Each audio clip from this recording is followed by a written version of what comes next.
Rich, engagement এবং view এগুলো বাড়ানোর জন্য বা স্টেবল রাখার জন্য ফেসবুকের যেমন কিছু নিয়ম রয়েছে, সেই নিয়মগুলো আমরা মেনে চলি। তেমনিভাবে প্রিয় দর্শক, আমরা নিজেরাই কিছু টেকনিক খাটিয়ে আমাদের ভিউজ, রিচ এবং এঙ্গেজমেন্ট সবসময় স্টেবল পর্যায়ে রাখতে পারি।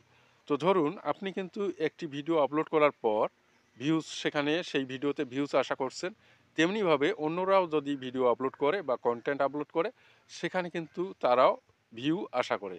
তো আপনি যেমন ভিউ আশা করছেন, অন্যরাও ভিউ আশা করছে।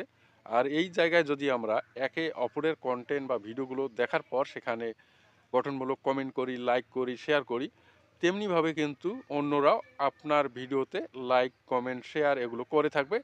তো প্রিয় দর্শক, আশা করি এই টেকনিকটি আপনারা যদি প্রয়োগ করে থাকেন, বিশেষ করে যারা নতুন ইউজার, আমি মনে করি একটা ভালো ফলাফল পেয়ে যাবেন। ধন্যবাদ।